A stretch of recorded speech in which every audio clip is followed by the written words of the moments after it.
다루지 않은 주제로 오늘 하나님의 말씀을 생각해 보기를 원해요.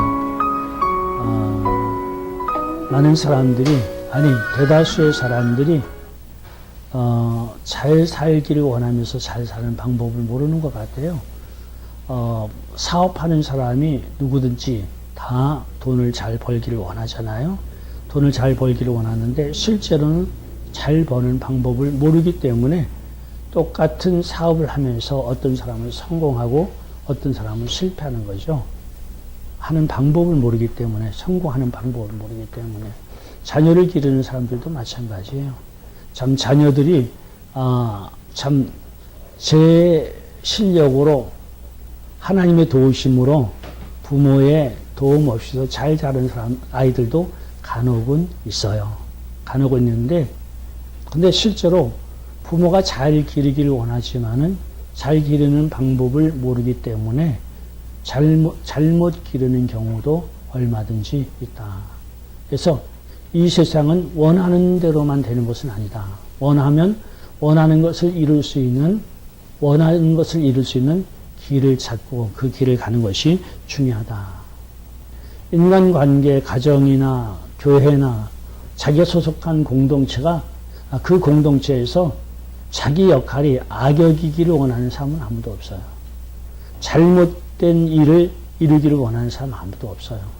거기서 잘못된 결과에 대해서 원인 제공자로 욕을 먹고 싶은 사람은 아무도 없어요.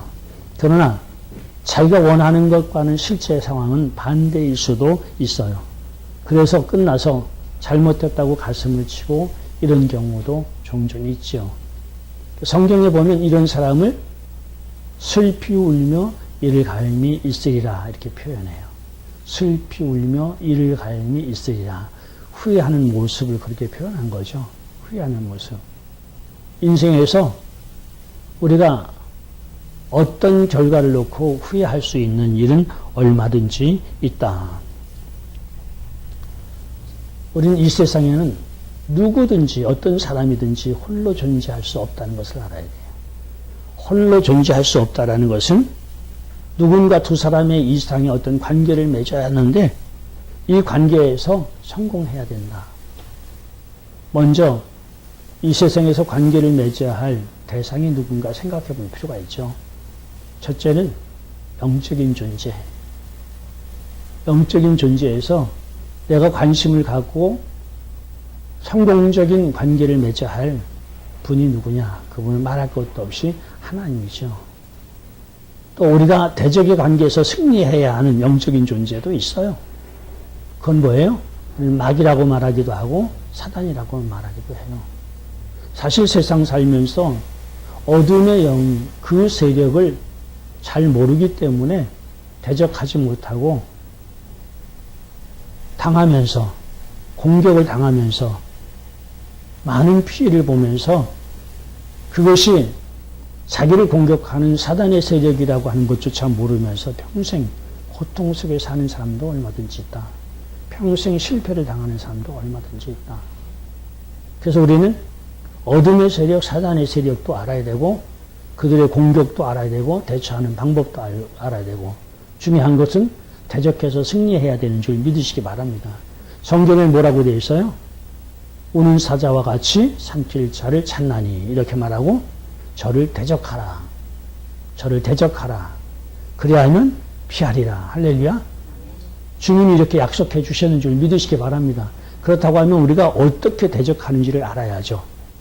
악의 세력, 사단의 세력과 어떻게 대적해야 되는지 존재를 알아야 되고 그의 공격 방법을 알아야 되고 우리는 어떻게 대적할지 방어할 수 있는, 오히려 역공할 수 있는 방편이 무엇인지를 알아서 우리는 대적해야 되는 줄 믿으시기 바랍니다. 그래서 성경에서는 우리가 전투복을 입으라고 하죠. 전신갑주를 입으라. 대적하기 위해서는 전신갑주를 입으라. 이렇게 말씀하고 있는 거예요. 뿐만 아니라 우리는 우리를 도우시는 하나님과의 관계를 올바로 맺어야 된다라는 거예요. 그래서 우리는 첫 번째 질문을 해볼 수 있어요. 당신은 하나님과 어떤 관계입니까? 라는 질문을 해볼 수 있어요. 당신은 하나님과 어떤 관계입니까? 하나님은 당신을 누구라 부르십니까? 당신은 하나님을 어떻게 부르십니까? 누구든지 이 세상에 존재하는 사람은 하나님과 자기와의 관계는 창조주와 피조물의 관계예요. 창조주와 피조물. 태어난 상태 그대로, 모습 그대로 하나님과 나와의 사이는 여전히 창조주와 피조물의 관계, 그 이상도 아니다. 그 상태에 머물러 있다. 하나님은 우리가 창조주와 피조물의 상태 이상의 관계가 되기를 원해요. 더 가까운 관계, 더 친밀한 관계, 더 사랑을 나눌 수 있는 관계, 하나님 마음껏 은혜를 베풀 수 있는 그런 관계이기를 원해요.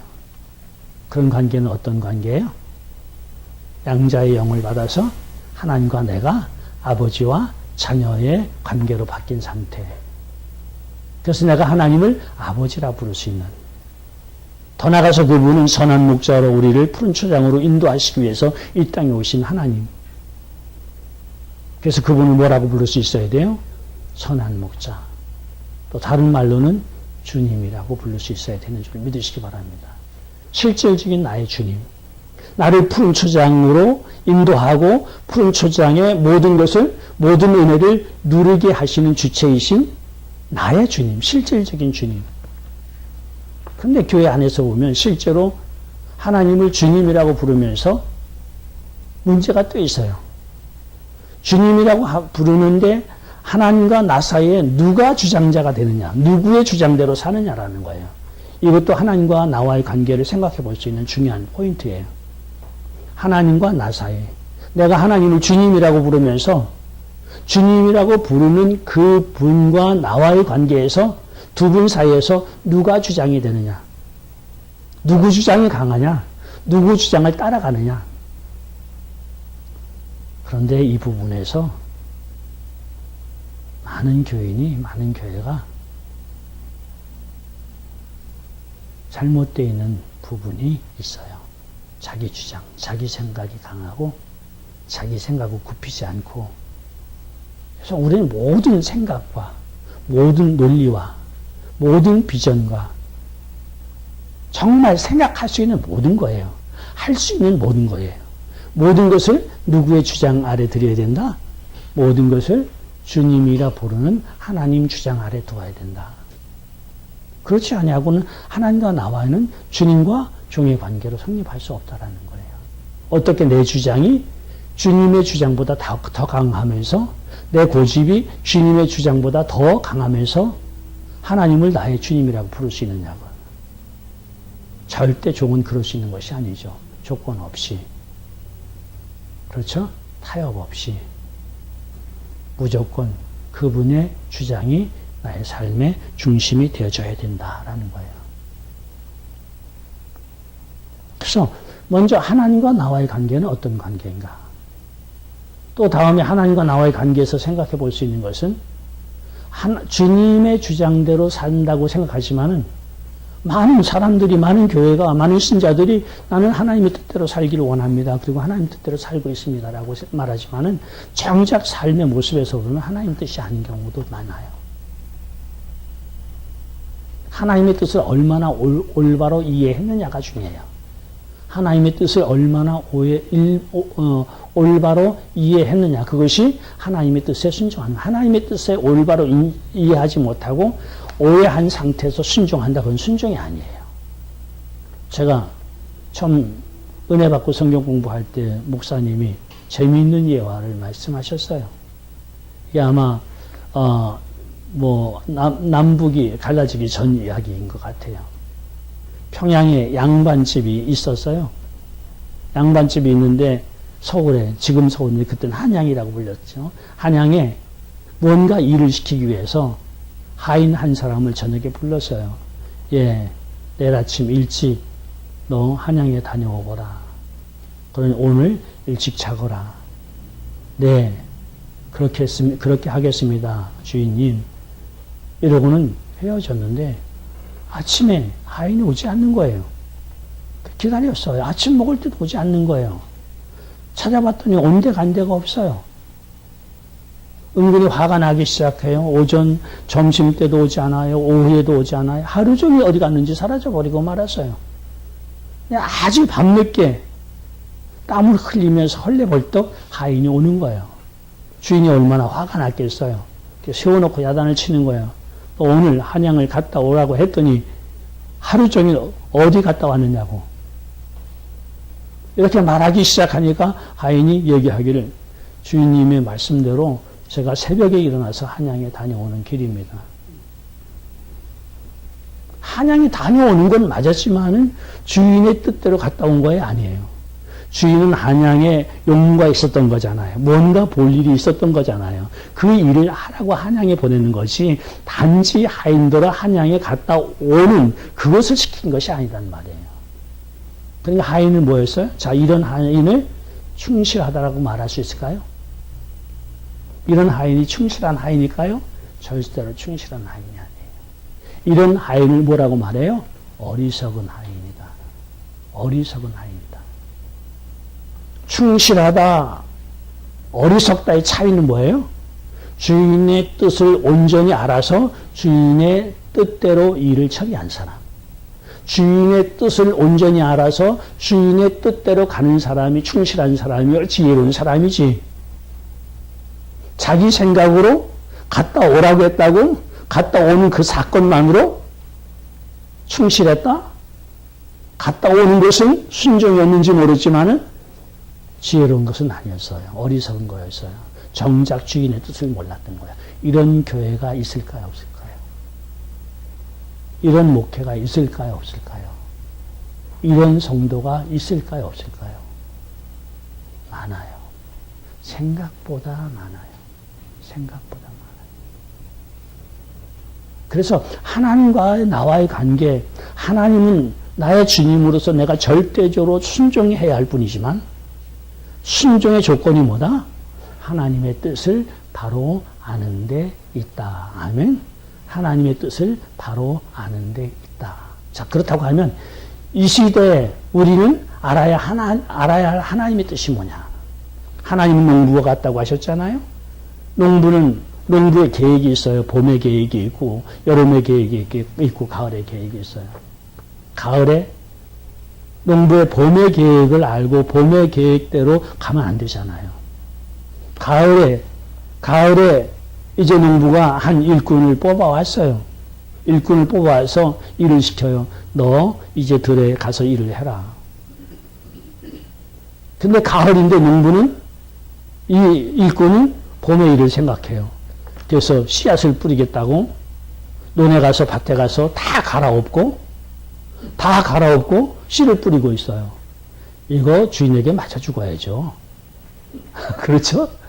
이걸 내버려 두겠어요? 이런 화인 내버려 두겠어요? 이건 완전히 회사에서는 파이어가 아니고 영창이에요. 그렇죠? 파이어가 아니고 영창이에요. 뭐를 모르면? 시대의 주인의 뜻을 모르면. 그렇죠? 시대의 주인의 뜻을 모르면. 자, 여기서도 우리 진단하고 넘어가야 돼요. 시대를 모르는 교회가 있을까 없을까요? 시대의 주인의 뜻을 모르는 신자가 있을까 없을까요? 많아요. 그 함정에 빠지지 말자라는 거예요. 그 함정에 빠지면 하나님의 뜻을 모르고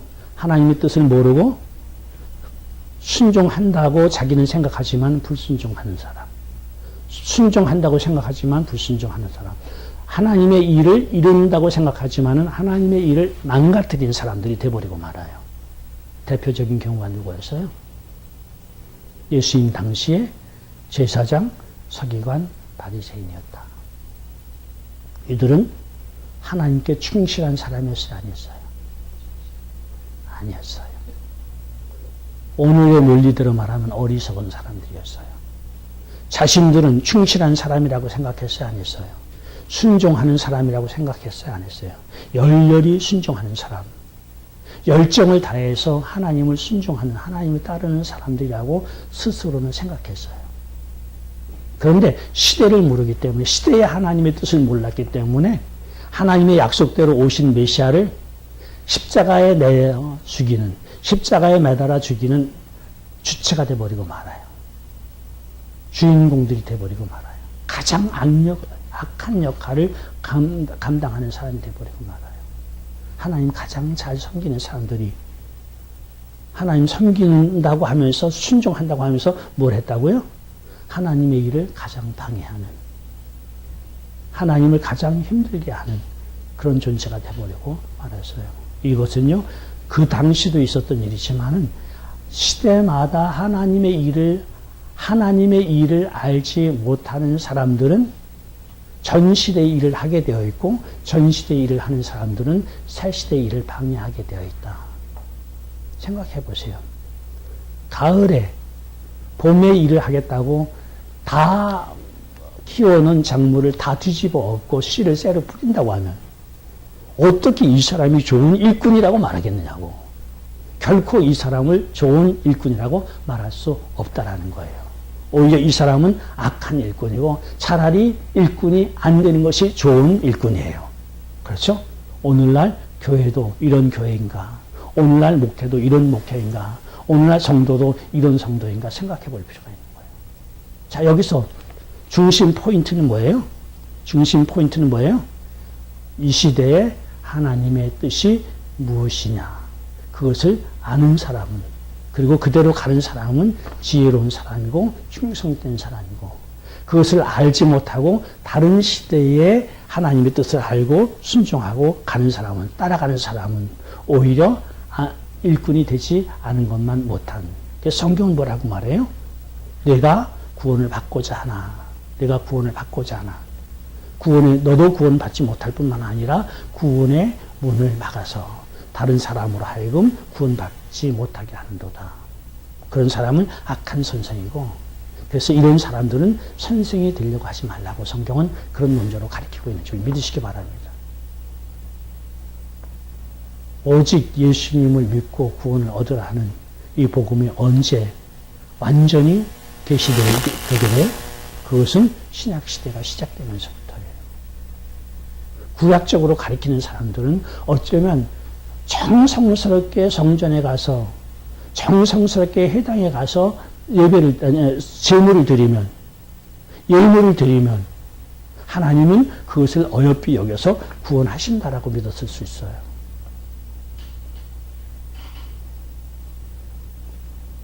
그러나 예수님이 오신 그 예수님은 복음이에요. 예수님을 통해서만 구원받는 예수님 복음이에요. 복음을 받아들이지 않는 사람들의 이유는 뭐였어요? 그 시대에 하나님의 뜻을 알지 못했기 때문에. 오늘날 이 시대에 성령의 늦은 빛 시대인데요. 이 성령의 늦은 빛 시대인 것을 알지 못하는 사람은요, 성경만 붙들고, 사실은요, 성경은 인간의 뜻, 인간의 생각으로 깊이, 정말 하나님의 깊은 영적인 교훈을 깨달을 수 있는 것이 아니에요. 사람들에게 주어진 책이지만은 성령님이 함께 하시고 성령님이 알게 하실 때 제대로 볼 수 있는 것이 성경인 줄 믿으시기 바랍니다. 뿐만 아니라 성경의 내용을 실천하는 데 있어서도 인간은 그것을 실행하는 것은 불가능해요.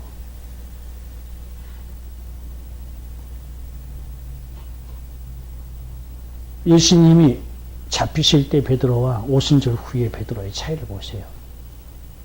베드로가 정말 예수님을 3번이나 부인하고 배신자가 될 결심을 처음부터 했을까요? 예수님이 잡히시기 전부터 그렇게 했을까요? 예수님을 따라다닌 3년 동안은 어땠을까요? 예수님 위해서 살고 싶었겠죠. 그래서 다른 사람은 배신할지라도 결코 자신은 배신하지 않는다고 주님께 맹세까지 했어요. 근데 주님은 그 약함을 보시고 뭐라고 했어요? 내가 닭이 울기 전에 3번이나 나를 부인할 것이다. 이게 인간의 모습이에요. 아무리 주님의 뜻대로 가기 원하지만, 하나님의 뜻대로 살기를 원하지만 그렇게 살 능력이 내게 있다고요? 없어요. 왜요? 이 세상은 나보다 강한 어둠의 영이 지배하기 때문에 저의 유혹을, 저의 미혹을, 저가 타락시키는 그것을 헤쳐나갈 수 있는 능력이, 힘이 인간에게는 없는 거예요. 타락할 수밖에 없어요. 실족할 수밖에 없어요. 일을 망가뜨릴 수밖에 없어요. 그런데 그것을 이길 수 있는, 그래서 사람보다 더 강한 능력자가 우리에게 오셨는데 그분이 바로 성령이신 줄 믿으시기 바랍니다. 그런데 성령님과 함께 하지 않냐고 무슨 신앙생활을 할 수 있느냐고요. 성령님과 함께 하지 않냐고 하나님의 말씀을 어떻게 지켜나갈 수 있느냐고요. 그런데 성령님을 몰라도 된다고요? 이런 엉터리가 어디 있어요? 성경의 지식만 알면 된다고요? 성경의 내용만 알면 된다고요? 그 내용을 실천할 능력이 우리에게는 없는데.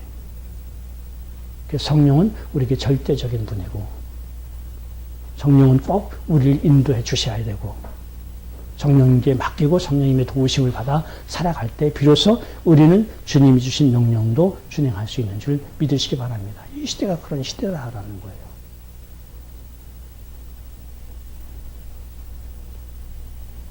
그런데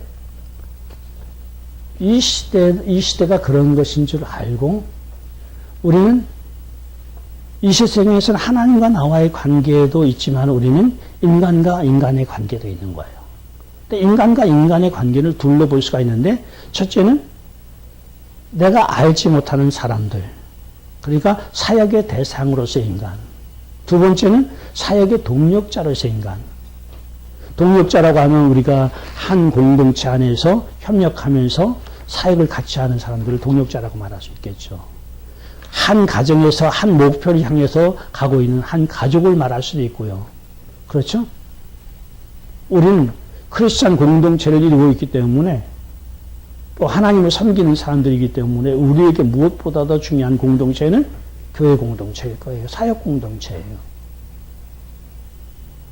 그럼 우리 사역 공동체가 이 공동체 안에 들어오지 않으니, 다시 말하면 사역 대상자들에게 우리는 어떤 사역을 해야 할 것이냐. 곧 이 시대에 하나님 우리에게 주신 사명이 그것과 연결되어지는 거예요. 이 시대 하나님은 우리에게 무슨 사역을 주셨느냐. 이 시대 하나님의 뜻은 무엇이냐. 우리 공동체끼리 모여서 잘 먹고 잘 살고 늘 은혜 받고 춤추고 놀고 더 깊이는 성령의 임재 속에 우리만 좋아하고 이것을 위해서 주님이 우리 공동체를 주셨느냐라는 거예요. 그것은 아니다라는 거예요. 그걸 위해서 하나님과 우리와의 깊은 교제를 위해서는 천국이 더 좋은 줄 믿으시기 바랍니다. 막힘이 없이 얼굴과 얼굴을 보듯이 주님과 우리가 같이 보면서 거기서 주님과 함께하는 축제 얼마나 아름다울까요? 얼마나 멋질까요? 세상에 그보다 더 행복한 축제는 없을 터인데 이 세상에서는 그렇게 축제할 수 없어요. 아무리 우리가 깊은 성령의 역사 속에 들어가도 천국에서 주님을 얼굴로 보고 손을 잡고 함께 춤을 추고 함께 노래하고 그 깊은 경지까지는 도달할 수 없는 거예요. 그렇다고 하면 우리를 이 땅에 두신 또 다른 이유가 있다라는 거예요. 그건 무엇일까요? 그건 무엇일까요? 바로 우리가 사역하는 대상들, 저들에게 하나님의 은혜를 전하는 거, 하나님의 뜻을 이루는 거. 그것을 뭐라고 해요? 그것을 바로 영혼 구원이라고 하는 것이에요. 두 번째는 그들로 하여금 천국에서 상급을 받게 영화로운 존재로 하나님의 영원한 사랑을 받도록 만들어주는 것. 구원과 상급의 문제를 해결하라고. 그래서 이 시대는 에레침 시대라는 거예요. 에레침 시대라는 거예요. 이 두 가지 문제, 하나님과 나와의 관계와 그 다음에 세상과 나와의 관계는 정말 많이 말을 했어요. 정말 많이 말을 했어요. 이제 우리가 좀 더 이 공동체 안에서 서로의 관계를 어떻게 맞아가며 내가 공동체에 어떤 태도를 가져야 하며 어떤 인물이 되어야 될까 깊이 생각해 볼 필요가 있을 것 같아요.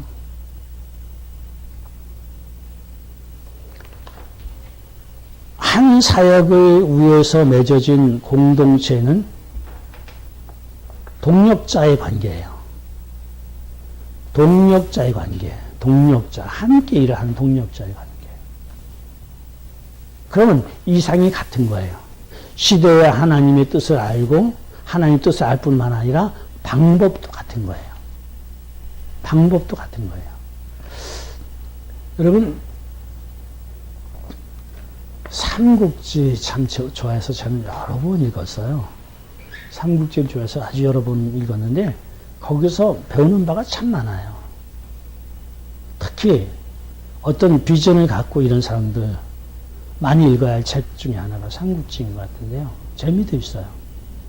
단지 재미로가 아니고 거기서 중요한 원리들을 많이 제시해 주는데 나라가 전국에 정말 힘 있는 사람들은 다 세력을 잡으려고 하고 나라를 세우려고 하고 혼란하고 사방에 도적들, 강도들이 있고 누가 죽여도 그것을 정의롭게 심판할 사람들도 별로 없고 많은 약탈, 많은 이런 힘들고 어려운 이런 사회에서 젊은 세 사람이 혈명을 하죠. 우리가 이 나라를, 이 민족을 정말 이상적인 나라로, 그래서 백성들이 잘 살고 백성들이 평안할 수 있는 그런 나라를 한번 세워보자. 큰 이상을 가지고 혈명을 하게 돼요. 그런데 당시에 그런 동일한 이상을 가진 사람들은 그 세 사람, 유비, 관우, 장비, 이 세 사람뿐이었을까요? 아니요. 그들이 세운 나라는 초기였어요. 근데 오나라라는 것도 있었고 위나라라는 것도 있었는데 이런 나라들 속에서 경쟁하는 그런 사람들도 다 동일한 이상을 가졌어요. 동일한 이상. 무슨 이상이에요? 그곳에 나라를 세워서 백성들로 하여금 평안하도록, 백성들로 하여금 잘 살도록, 행복하도록, 이게 모든 영웅 호걸들이 지향하는 바였어요.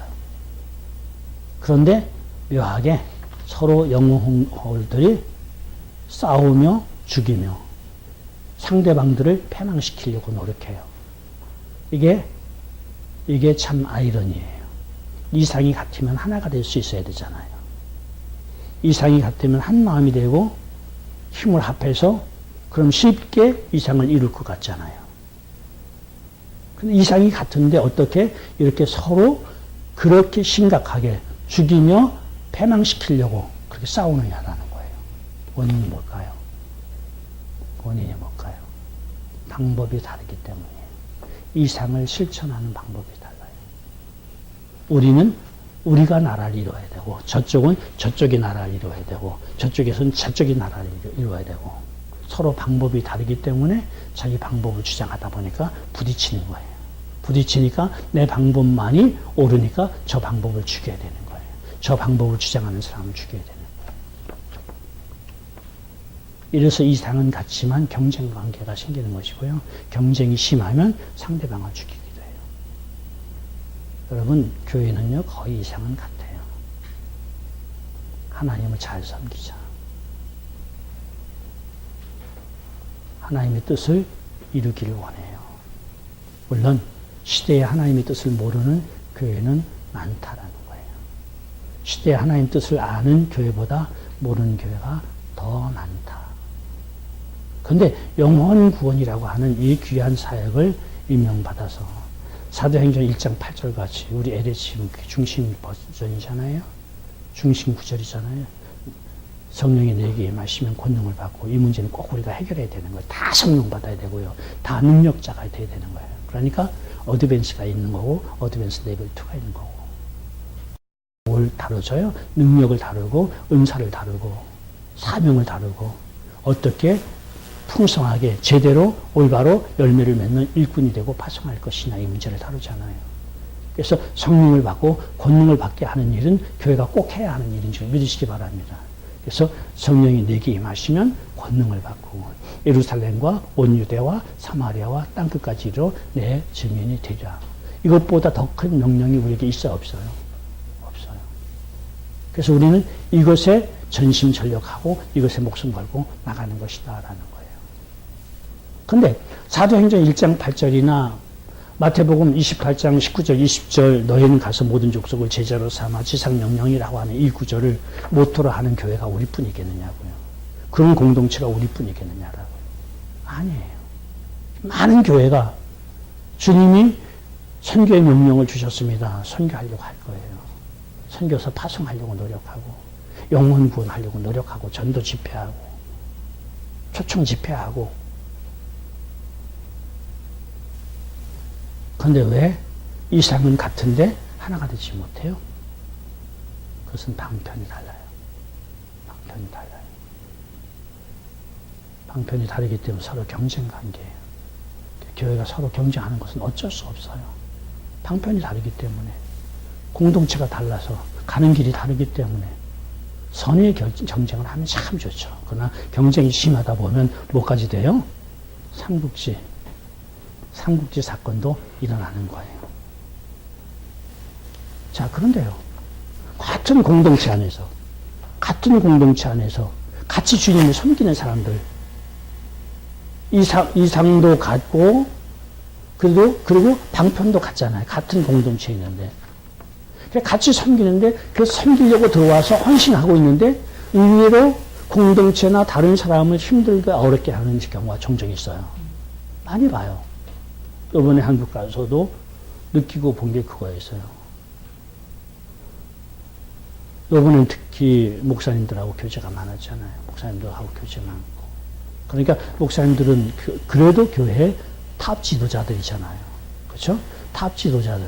그리고 교회에서 가장 뭐예요? 이상 실현에 디자이어가 강한 사람들. 그렇죠? 헌신도가 가장 높은 사람들.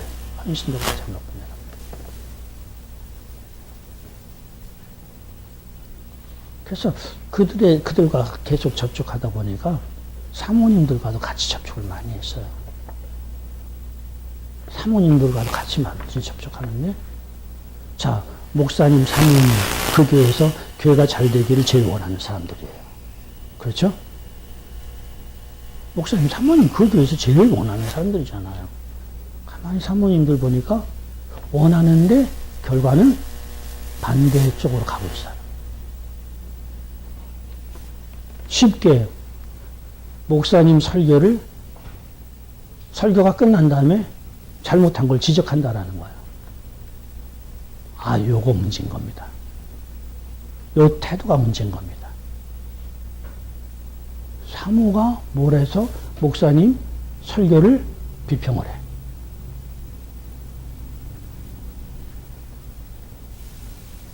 자격이 있어도 비평하면 안 돼요. 목사님보다 신학을 더 많이 했고, 목사님보다 더 많이 알고, 목사님보다 설교를 더 잘하고, 지식적으로, 실력으로, 영성으로 목사님보다 더 뛰어나다 할지라도 사모님은 목사님 설교를 비평하면 안 돼요.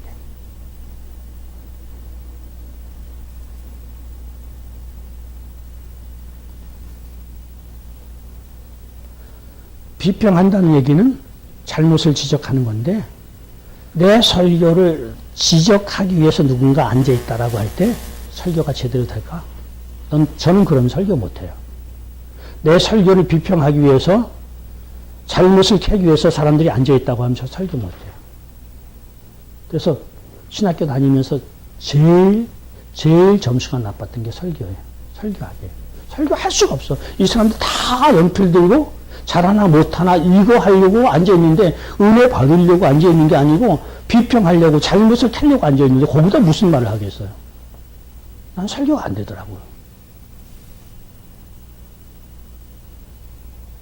그런데 나하고 동력해야 할 제일 가까운 사람, 교회 탑 리더 중에 한 사람이 사모가 비평하려고 앉아서 이거 연필 들고 있는데, 예? 잘못을 캐려고 하고 있는데 무슨 설교를 하겠어요.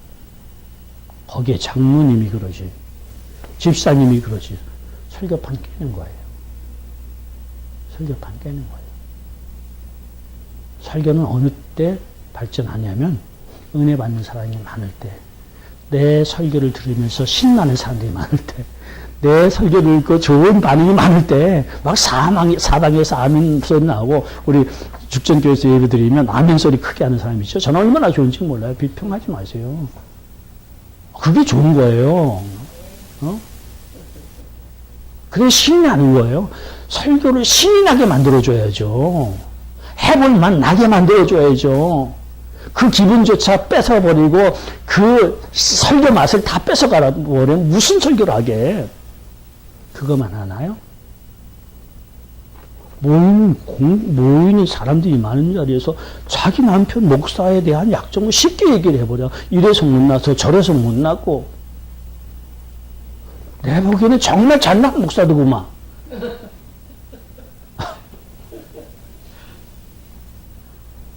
나는 그 부부가 심각하게 생각되어져요. 저렇게 평생 갈 수 있을까? 사람은요, 내 잘못을 자꾸 지적하면요, 그 사람 피하게 돼 있어요. 교제가 끊어지게 돼 있어요. 가장 사랑하고 가장 협력해야 할 부부가 서로 잘못을 지적하면서 이혼까지 하는 거예요. 그런데 사역하다가 주님을 위해서 주님이 주신 이 시대의 사역을 감당하겠다고 이 상도 바로 잡고 어떻게 섬겨할지 방편도 아는데 그만 자기 남편 잘못 계속 지적하다가 교회는 교회대로 그래서요 남편 설교 크리틱하는 교회 목사가 성공적으로 설교하고 교회 부흥을 일으키는 목사 샘플을 좀 가져와 봤으면 좋겠어. 나는 없다고 생각해요. 없다고 생각해요. 근데 여기서 드러내서 준비 안 하지만 이건 자랑이다 얘기해요. 우리 죽전교회 우리 유 목사님 부부는 너무 좋아요. 너무 좋아요. 사모는요 우리 남편 목사가 최고라고 생각해야 돼요. 최고다. 설교도 최고고 똑똑한 것도 최고고 생긴 것도 최고고 온 남편만한 사람 없다. 너무 좋잖아요. 너무 좋잖아요. 그래서 말 한마디 한마디 나오면 아멘. 사실은요 교회에서 제일 많이 아멘 소리가 나오는 사람은 사모해야 돼요. 그렇죠? 그 다음에 장로님해야 돼요. 아멘 아멘. 리더들이 이러면요 우리가 부흥할 때요 가끔은 별볼 일 없는 부흥 강사도 모셔와요. 그렇죠? 부흥 강사도 모셨는데요. 그때 부흥 강사 막 높이 뛰어나요. 그 사람 때문에 아니에요. 높이 뛰어서 굉장한 목사님인 줄 알아야 그때 부흥에 참석하는 우리 교인들이 그분이 한마디만 해도 굉장히 높은 목사님이 굉장히 신뢰 있는 목사님이 해주는 거기 때문에 은혜 받는 거예요. 근데 부흥사 되면서 이번에 오는 부흥사는 현찮아 가지고 은혜나 제대로 받을 수 있게 할라 몰라 목사가 이러고 공적으로 얘기해놓고 나면요 누가 은혜 받겠어? 누가 은혜 받겠어? 그렇죠? 사모님이 다니면서 우리 목사님 별거 아니라고 우리 목사님 실력 없다고 설교에 문제가 있다고 이런 교인들에게 돌아다니면 우리 교인들이 내 설교 듣고 우리 교인들이 내 설교 듣고 무슨 은혜를 받겠어? 예, 폭탄 터지는 소리 아니니까 염려하지 마시고요.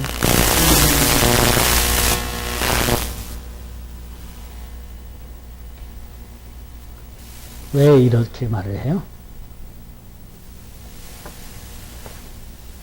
그래서 오늘 본문 말씀이 중요한 거예요. 모든 것이 다 하나. 말과 행동. 우리 한국 사람들 흔히 그런 말 하죠. 내 입 가지고 내가 말하는데. 내 입 가지고 내가 말하는데. 누가 참견해. 참견해야 돼요. 그게 나를 죽이는 건데. 가족에서 한 사람이 마구 말하고 다니는데 그게 또 가족의 다른 일원을 죽이는 건데. 가족이 교회에서 교인이 마구 말하는데 그것이 교회를 죽이고 목회자를 죽이는 건데. 사모가 말을 막 하는 것이 그것이 자기 남편 목사를 죽이는 건데. 어떻게 자기 입이라고 자기 마음대로 말할 수 있느냐라고. 물론 내 입 가지고 내가 말하는데 사실이 아닌 것 가지고 말하는 사람, 거짓말을 퍼뜨리는 사람도 많아요. 이건 말할 것도 없이 그 사람은 심판받아야 할 사람이고 정죄받아야 할 사람이에요. 왜? 말은 자기만 나쁘게 만드는 게 아니에요. 말은 다른 사람도 손해보게 만들고 다른 사람도 상처 입게 만들어요. 그래서 그렇게 말하는 사람, 대다수의 말하는 사람은 내 말은 옳기 때문이다라는 거예요. 진실성만 맞으면 말해도 된다고 생각해요. 진실성. 사실이면 다 말해도 된다고 생각해요. 확실한 거면 다 말해도 된다고 생각해요. 거기서부터 사람들은 언어를 다룰 수 있는 실력, 언어를 다룰 수 있는 지혜를 잃어버리는 거예요. 언어는 그 사람에게는 복을 가져올 수 있고 그 사람에게 화를 가져올 수도 있어요. 언어는 그 사람에게 복을 가져올 수도 있고 그 사람에게 화를 가져올 수도 있는데 자기 언어로 다른 사람에게 복을 줄 수도 있고 다른 사람에게 화를 줄 수도 있고 언어로 우리 공동체를 해롭게 할 수도 있고 우리 공동체를 유익하게 할 수도 있고 언어의 힘이 그런 거예요. 자기 운명만 바꾸는 것이 아니에요. 자기가 사랑하는 사람들 운명도 바꿔놓고 자기의 공동체의 운명도 바꿔놓는 게 언어예요. 언어는 뭐예요? 행동으로 이어져요. 말한 대로 행동하게 되는 줄 믿으시기 바랍니다. 말하는 대로 행동하게 되면 말하는 대로 만들어져요. 그래서 부정적인 사람은요, 삶이 결국 부정적으로 끝나버리고 말아요. 언어가 매사 부정적인 사람은 부정적으로 끝나버리고 말고요. 언어가 긍정적인 사람은요, 긍정적인 역사들이 일어나게 되어 있어요. 제가 이민 처음 왔을 때 30살이었어요. 30살 이민 오면서 뭐 돈도 별로 가져온 것도 없지만 가져온 돈도 다 사기 맞았어요. 진짜 아무것도 없는 거기서 시작한 거예요. nothing. 아무것도 없는 것을 시작했어요. 그러니까 보잘것도 뭐 아파트 아주 가장 싼 아파트에서 뭐 제일 처음에 산 게 아마 가장 작은 뭐 한 30인치 정도 되는 텔레비전 하나 샀던 것 같아요. 그것도 며칠 후에 도적 맞아버리고 말고. 처음부터 환란이 심했어요. 뭐 영어는 하나도 못하죠. 직업도 없어가지고 큰 동서 쫓아다니면서 랜스케이퍼인데 거기에 땅 파는 일, 그리고 뭐 꽃 심어주는 일, 봉급은 주는 대로 용돈식으로 주는 대로 받으면서 한 달인가 고생하다가 간신히 공장 공돌이가 된 거예요. 이제 막일이잖아요. 이민 초년생들 무슨 일이에요? 와이칼라로 일할 수 있어요? 공장에 들어가서 제일 험한 일. 그래도 나는 미국에 오기 전에는 회사 직원이었는데, 사원이었는데, 와이칼라였는데, 이민 오면서 격이 떨어지잖아요. 근데 그 모습 그대로죠. 그렇게 교회 가는데요. 저보다 훨씬 이민 먼저 와가지고 어마어마하게 성공한 분들. 회장님, 사장님, 샵을 몇 개씩 가진 분들. 유학을 마쳐서 영어 아직 본토 발음으로 나오는 사람들. 나는 가면 그분들 보면 다 기가 죽는데 다 달라. 성격도 다르고 나이도 다르고 모습도 다르고. 그런데 그들에게서 발견한 게 하나 있었어요. 그들에게서 발견한 게 뭐냐면 그들은 하나같이 사람을 얻는 실력이 있다라는 거예요. 사람을 얻는 실력이 있다. 다른 사람보다 사람들을 더 잘 얻는다. 사람들로 하여금 자기를 존경하게 만든다라는 거예요. 자기를 비난하고 자기를 욕먹게 만드는 것이 아니라 자기를 존경하게 만들고 자기를 믿게 만들고 자기를 따라오게 만들고. 이 실력은 다 있더라고요. 잡은 다 다른데, 성격은 다른데, 모양은 다른데 동일하게 이 사람들이 가진 장점이 뭐냐면 사람을 얻는 실력이 있다라는 거예요. 맞습니다. 여러분, 이 세상 살면서 공동체 삶을 살면서 사람을 얻는 사람이 성공하는 것이고요. 사람을 잃는 사람이 실패하는 거예요. 중요한 거예요. 사람을 얻는 사람이 성공하는 것이고 사람을 잃는 사람이 실패하는 거예요. 돈은 있다가도 없을 수 있어요. 그러나 사람이 따라오면 그 뒤에 돈이 따라와요. 그렇죠? 사람이 따라오면 돈이 따라와요. 능력은 사람들이 오면 능력을 많이 가져오게 되어 있어요. 환경을 가져오게 되어 있어요.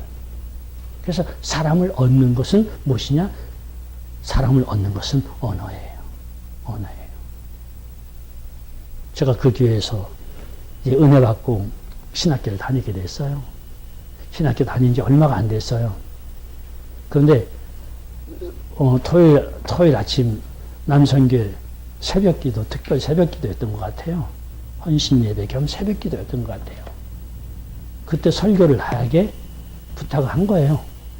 아마 제 첫 설교였던 것 같아요. 사도행전 1장 8절을 했어요.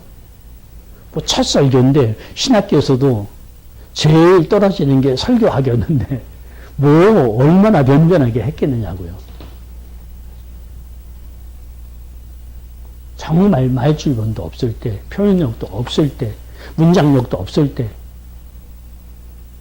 문장 하나 만들려고 하면 이게 가로 써야 되는지, 의로 써야 되는지, 조사 하나 제대로 붙이는 것이 어려울 때인데, 그거요, 참 표현하는 데 다릅니다. 가로 써야 할 때 의로 써보세요. 전혀 문장이 달라져요. 그런 문장은 사람들이 이해를 못해요. 이제 막 신학교 다녔는데 뭘 알겠어요? 다 마치고 났어요. 그 중에 한 집사님.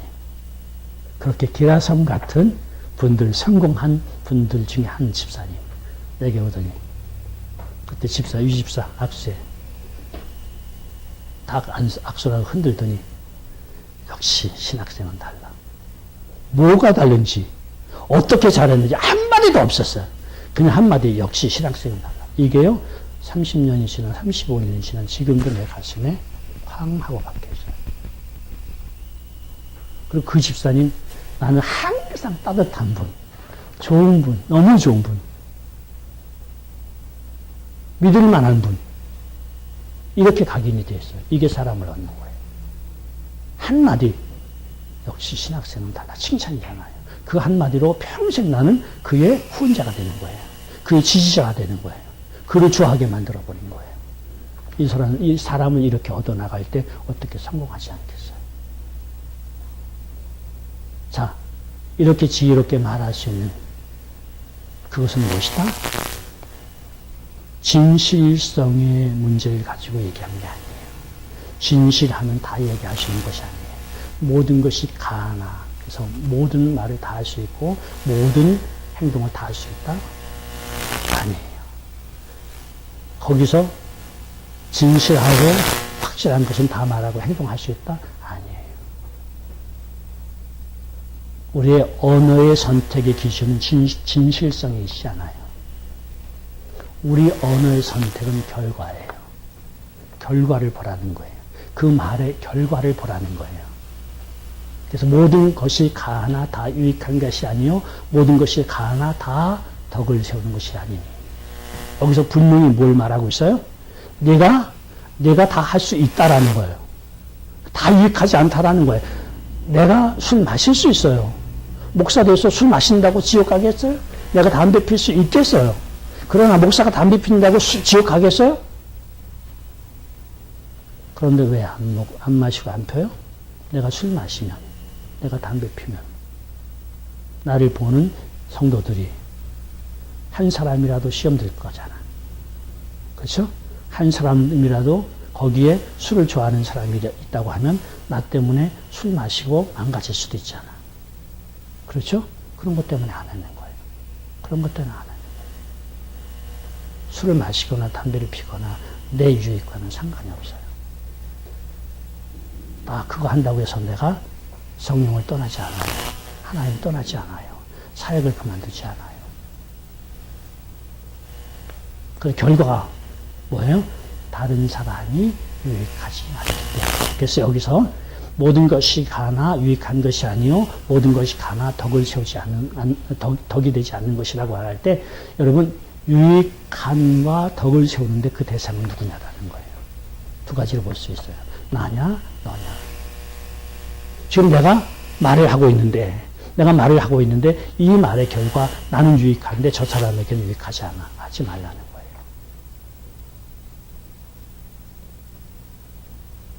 이 말을 할 때, 이 행동을 할 때 저 사람에게는 덕이 되지 않고 내게만 덕이 돼. 하지 말라는 거예요.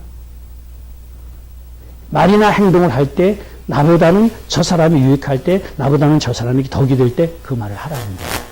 그래서 말의 선택은, 언어의 선택은 무엇이다? 상대방에게, 내 말을 듣는 사람에게 유익하면 하고, 듣는 사람에게 덕이 되면 하고, 그렇지 않으면 하지 말라. 우리 공동체에서 이야기할 때, 우리 공동체에 유익하면 하고, 공동체에 덕이 되면 하고, 유익하지 않고 더 나가서 해로운 일이라고 하면 진실하다 할지라도, 확실하다 할지라도, 사실이라도 하지 말라는 거예요. 목사님이 설교하는 게 좀 부족해. 더듬는 데다가 가서 왜 더듬어 이래 보세요.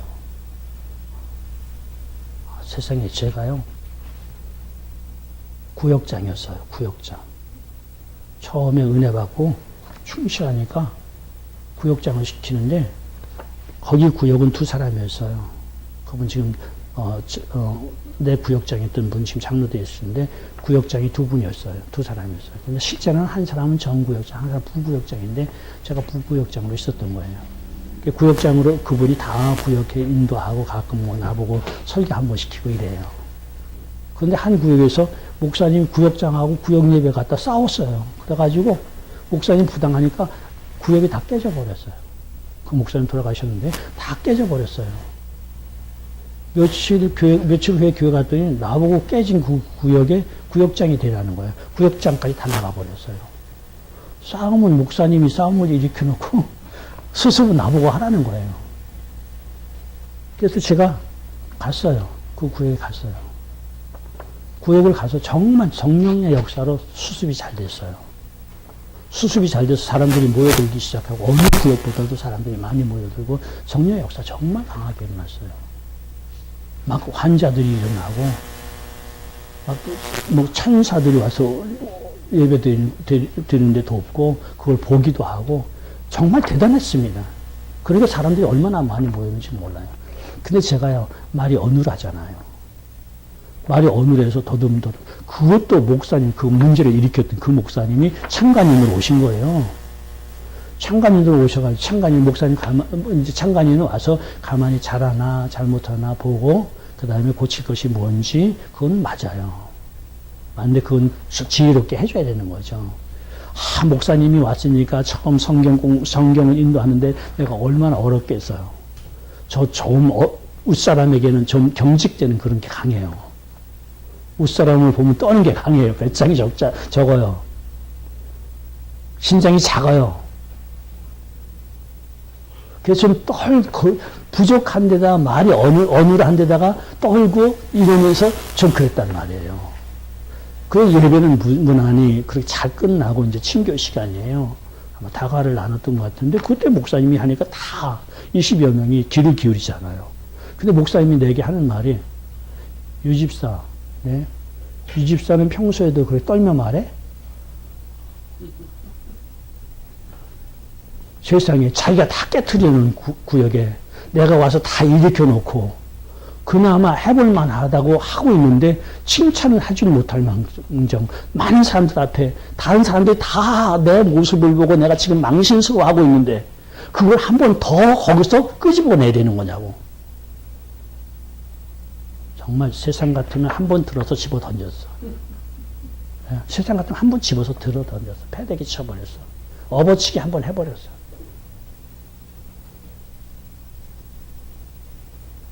그 직전이더라고. 올라가는데 그 직전이더라고. 뭐 이런 게 다 있어서 화를 낼 수가 없으니까 와이프 쿡 찔러고 가자. 아무 소리 하고 나와버렸어요. 말을 그렇게 해서는 안 되는 거죠. 사람을 죽이는 거죠. 사람을 죽이는 거죠. 사역을 죽이는 거죠. 그래서 먼저 구역을 깨트려 버렸잖아. 그래서 뭐 배운 게 있어가지고 고쳐야지. 그런데 저 그때 교회를 떠나거나 그러지는 않았어요. 막 그때 들어가서 기도하니까 주님 환상을 보여주시더라고요. 환상을 보여주시는데 주님 이 왼편 무릎에 초등학교 2학년, 3학년쯤 되는 소년을 앉혀놓고 머리를 계속 쓰다듬어 주시더라고요. 거기서 깨달은 게, 내가 어린애구나. 어린애니까 말 더듬는 거 당연하죠. 그렇죠? 더듬는 어린애라고 말하는데 그건 여기 아니잖아요. 내가 별거 아닌 것 가지고 사실을 지적받은 건데 괜히 내가 화가 났구나. 그 이튿날 일어나가지고요. 그때 마켓까지, 한국 마켓은 굉장히 멀었어요. 미국 마켓에 가지고 그 중에 고기 제일 큰 덩어리로 제일 맛있게 생긴 거, 제일 비싼 거로 한 덩어리 사가지고 제 목사님 10만 갔어요. 목사님 10만 가서, 목사님, 이거 드세요. 그러고 놀다가 잘못한 거였을 때 한마디 말하지 않고, 목사님 이거 맛있게 드세요. 그러고 놀다가 온 것을 기억하고 있어요. 그렇게 이길 수도 있지만은 대다수는 그렇게 언어가 제대로 정제되지 않고 나갈 때 사람들을 아프게 하고 실족해 하고 어렵게 만든다라는 거예요. 이제 결론을 말씀드릴게요. 우리는요, 말부터 고쳐야 돼요. 마음가짐 고쳐야 되는 건 말할 것도 없고요. 말부터 고쳐야 돼요. 다른 사람 얕보는 태도. 크리스찬들이 절대 가져서는 안 되는 말이에요. 마음이에요. 나는 아픈 얘기를 종종 들어요. 이 교회는 불구자들이 많기 때문에, 정상적인 사람이 많지 않기 때문에 나는 떠납니다. 그리스도의 마음 아니에요. 그리스도의 마음 아니에요. 주님 뭐라고 하셨어요? 병든 자를 위해서 이 땅에 오셨다고 하셨어요. 제가 언제 장애인이 될지 모르는데, 자기 가족 중에 누가 장애인이 될지 모르는데 지금 장애인이라고 불구자라고 좀 어리숙하고 멸시하고 교제할 수 없다고 말해. 성숙한 크리스찬의 마음이야.